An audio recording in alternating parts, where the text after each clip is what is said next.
有没有一种可能，一部剧还没播，观众已经信了？信的不是剧本，是两个人站在一起时那种说不出来的感觉。翟一莹和张宏明这一次又搭上了。上一次他们演的是17、18岁的少年少女，这一次镜头切到了写字楼，切到了婚礼现场，切到了两个成年人各怀心事的对视。有人说，这不就是换个背景重新谈一次恋爱吗？但你仔细看下去，会发现事情远没有这么简单。先说说翟一莹这个人，认识她的观众大多是从一部叫《太阳的背面》的悬疑剧开始的。那部剧里，她演一个背负着深仇，把所有委屈都咽进肚子里的女人。她的哭戏不是那种撕心裂肺的嚎啕，而是眼泪在眼眶里打转，硬是不让她掉下来。就这么一个眼神，抖音相关话题播放量冲到了23亿。这个数字意味着什么？意味着无数人在深夜刷到她的片段，然后一句话也说不出来，只想把视频存下来反复看。而张宏明走的是另一条路。他是北京电影学院科班出身，当年表演专业成绩全国排到过第7。可他红起来靠的不是学院派的技巧，是一部叫《野草疯长》的短剧。里面他演一个爱而不得的角色，深情到近乎压抑。那部剧最后热度冲破6000万，很多观众留言说看完之后失眠了。一个演技派女主角，一个专攻暗恋的男主角，第一次搭档就是那部让人念念不忘的《朱砂文》。朱砂文讲的是什么？同桌互对，双向暗恋，从校服穿到婚纱。翟一莹演一个成绩吊车尾却拼命努力的女生，张宏明演一个成绩拔尖却行事不羁的学神。这种反差感一下子就把观众的好奇心勾住了。开播24小时，热度直接冲到6726万，空降新剧榜第2名。播出之前，抖音话题播放量就已经破了1.8亿。粉丝给他们起了个名字叫与 quote， 一鸣惊人 CP 与 quote。 你以为这就结束了？没有，真正让人意外的是，这份默契被完整地带到了下一部戏里。这一次他们不再是17、18岁的学生了。翟一莹演的范宣美是个知性干练的新闻主播，被原生家庭的压力压得喘不过气，还被外界误解成拜金的人，可她其实一直在用专业和尊严撑起自己的一片天。张宏明演的魏彦辰是身不由己的豪门总裁，看起来风光，其实被家族的规矩捆得死死的。两个各自带着伤的人，因为一场各取所需的契约相遇了。而就在这个时候，一件很多人没有预料到的事情发生了。这部剧的导演没有按短剧市场惯用的套路来，没有恶毒的反派，没有豪门阴谋的狗血反转。整部戏走的是细水长流的路子，两个破碎的灵魂在洗碗，在等电梯，在深夜加班这些琐碎的日常里，一点一点地把彼此照亮。这才是最打动人的地方。真正的心动，往往不是靠一场轰轰烈烈的意外制造出来的，而是靠无数个不起眼的瞬间堆出来的。他用行动去挡住外界的流言，给他从未有过的体面和底气。他用自己的直率和勇敢，帮他一点点挣脱家族的束缚，活成真正想活的样子。这不是单方面的拯救，是两个人一起把彼此从各自的困境里拉出来。有粉丝从路透花絮里捕捉到两人拍一段双人舞的镜头，没有台词，只有两个人的呼吸和眼神对上的瞬间，氛围感扑面而来。评论区一片刷屏，说这哪是在演戏，这分明是把朱砂文里没说完的话接着说完了。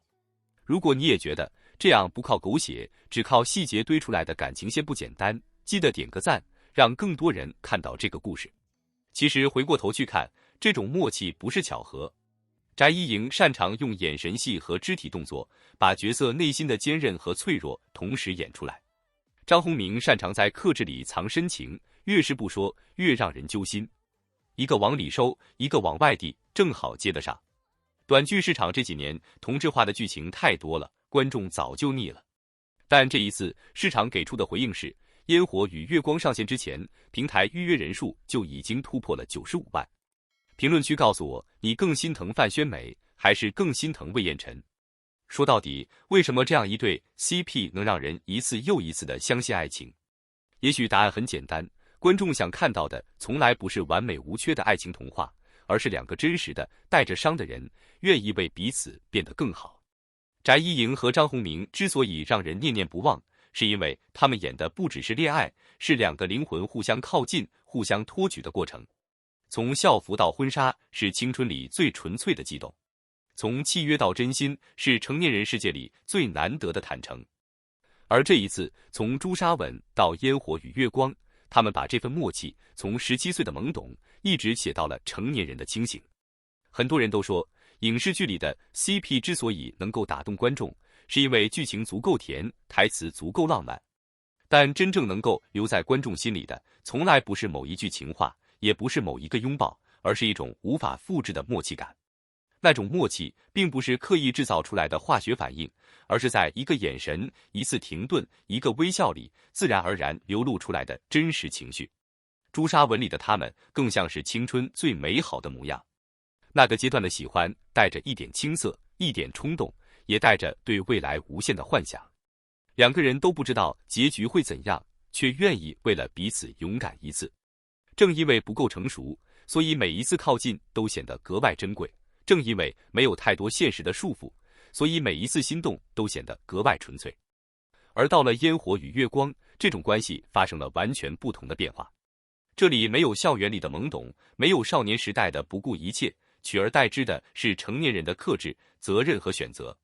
契约婚姻只是故事的开始，真正吸引人的并不是先婚后爱这个设定，而是两个成年人如何在一次次相处中慢慢卸下防备，把原本建立在利益和规则上的关系变成真正愿意彼此依靠的人。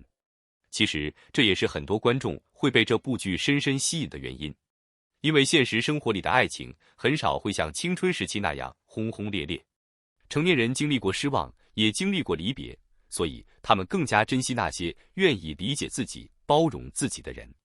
爱情到了这个阶段，不再只是我喜欢你，而是我愿意陪着你。也正因为如此，当同样的两位演员再次合作时，观众看到的不只是角色之间的故事，更像是在见证一种成长。从17岁的怦然心动到成年后的坚定守护，他们仿佛完成了一次跨越时间的接力，把爱情不同阶段最真实的模样都呈现在观众面前。很多优秀的 CP 都会有一种共同特点，他们之间没有谁刻意去压过谁，而是彼此成就，彼此照亮。一个眼神，对方能够接住；一句台词，对方能够回应；甚至一句话都不用说，观众也能感受到空气里流动的情绪。这种表演并不是简单的演技好，而是真正理解角色、理解彼此之后形成的信任感。也正因为如此，他们的每一次合作都让观众相信，这不仅仅是在演戏，而是在共同讲述一个完整的故事。孟浩然写过与 quote 人事有代谢，往来成古今。与 quote 时间会改变很多事情，故事会结束，角色会离场，新的作品也会不断出现。但真正打动人心的，从来不是作品本身，而是那些藏在故事里的情感。好的搭档也许会换身份、换职业、换时代背景，可那份属于他们之间的默契却始终没有改变。所以朱砂吻和烟火与月光真正连接起来的，并不是剧情，而是一条关于成长的情感轨迹。